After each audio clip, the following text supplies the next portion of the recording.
Hello, everybody. It's George from Ireland. How are you? So, thank you. Welcome for coming back to my channel. Sorry for technical reasons, I wasn't able to do them for a couple of days, but here I am back online.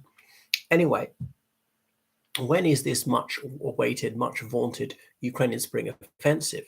Because we're into early summer now. It's the latter half of May, and the Ukrainians saying we're not ready yet. We're preparing. That may be a blind because it's already begun, but not on a huge scale, not as dramatic as you might think. And attacking particularly in Bakhmut, but again that might be a decoy, because the Russian spring offensive, if you can call it that, whatever, the winter began in January in a sense, petered out, never seemed to have really begun. And it was absolutely pathetic in Bakhmut. I couldn't believe this was it. It's a diversion. Where's the main thrust going to come? And there is no main thrust. So it seemed to have no offensive capability. So attacking cities often tend to be very unwise. It's very hard to make rapid progress, which is why at the beginning of the war, Russia chose to bypass urban centers and go through the countryside. We'll deal with the cities later. We can surround them. If they don't capitulate, we'll just bombard them until they do. But anyway, trying to get through Bakhmut, a city of not any particular strategic significance, and a few roads and railway lines there, but they can be blown up, they can be mined. Your military vehicles can go across country anyway. So Yevgeny Prigozhin had a lot of his fighters there from Wagner Group.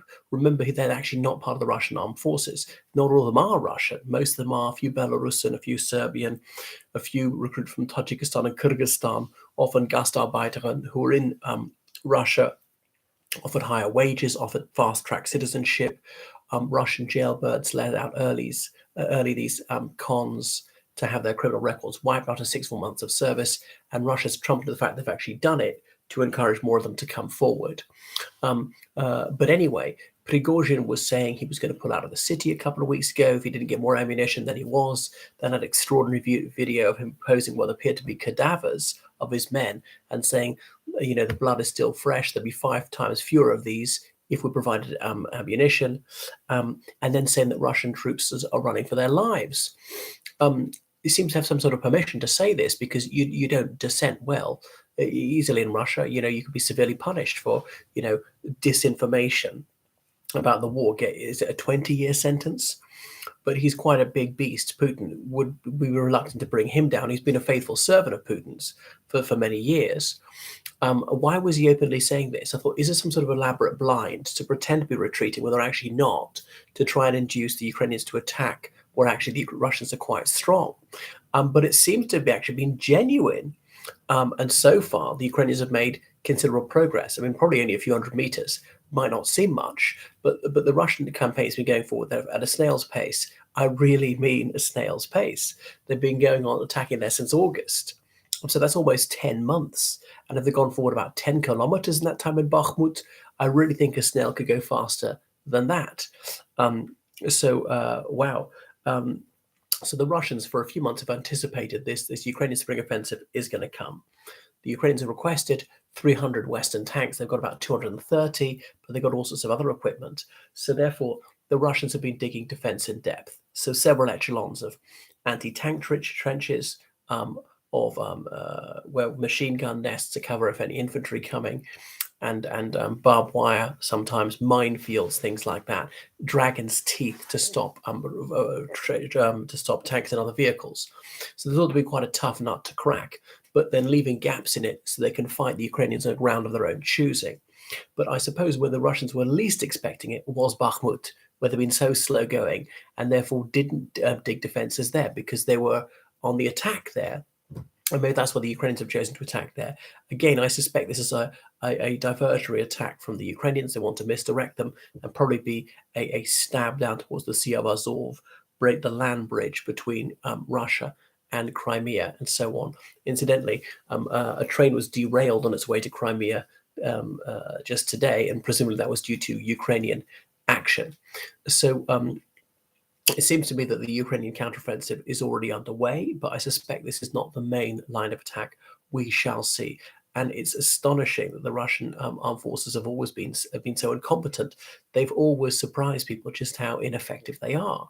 And their air campaign is failing. Just a few days ago, two warplanes and 2 helicopters brought down inside Russia. Ukraine suggesting it's not them, which they repeatedly do. They either refuse to confirm or deny, or sometimes they deny. They never say, "Yeah, sure, we did it," lest Russia up the ante. I mean, how much more can they up the ante, unless it's going to be weapons of mass destruction?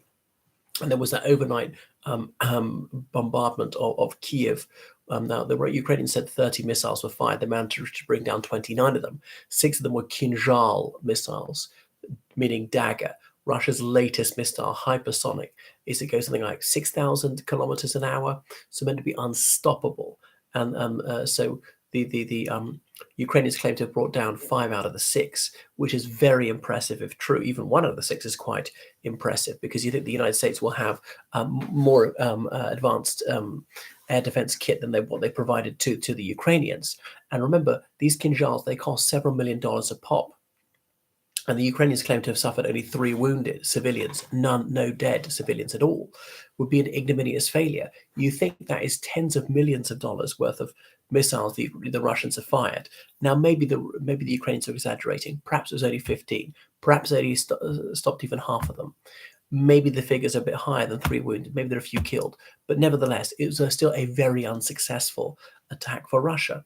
And the Russians claim to have taken out one of these air defense units that the Ukrainians have.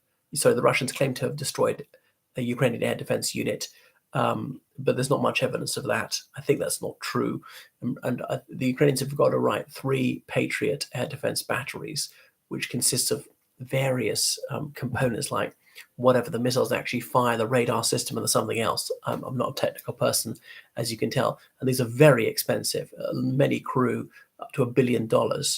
And millions of dollars for one of these Patriot missiles. But anyway, certainly seem to be doing their job. But they're reluctant to use them against fairly low-grade missiles or drones, because they're not worth it, because those drones are so cheap, the Shahid drones and so on, meaning martyr in Fars or Arabic. They're Iranian supplied. So it seems that Russia's air campaign is brain dead. They're almost never flying their jets and helicopters now. So Ukrainian air defense is getting better as the Russian Air Force is getting worse. I mean, some of their units have been taken out. They'll be missing components, spare parts for their planes, for their missiles, and so on, the transponders, microchips. And obviously, they're managing to work around, but they might find that a little more difficult, especially if Kilij Manolu becomes president of Turkey, which I don't think he's going to. Anyway, and Russia will have less money to spend on this. There's a huge budget deficit. There's something like $145 billion into deficit already in 2023. So we like quadruple their deficit last year, just won't be able to finance it.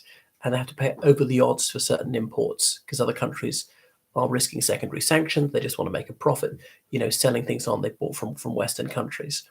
So it seems to me that their air campaign is going nowhere.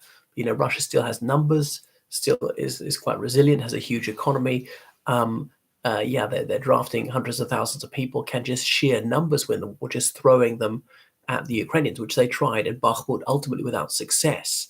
If they supposedly lost 5 for every 1 the Ukrainian lost, and that's what Prigozhin is saying. But there are pro-war bloggers in Russia who will lacerate the top brass and say that the strategy is failing and so on, and they're not prosecuted for supposedly disseminating fake news, so long as they're za Rodina, showing the Z symbol. They say yes, the special military operation is right, and advance some sort of justificatory bogus argument claiming that there's a fascist Kiev regime committing genocide, which is why this is warranted. It's historical Russian soil and stuff like that. So they're allowed a lot of latitude. And so from there we can hear a rather candid assessment of how badly wrong the Russian campaign is going. Obviously, mustn't be too much crime. There's been terrible suffering on the Ukrainian side. And so really the only limiting factor is how much, in terms of armaments and money, are pro-Ukrainian countries willing to provide. That may eventually be exhausted. Right, thank you for watching my channel. Goodbye.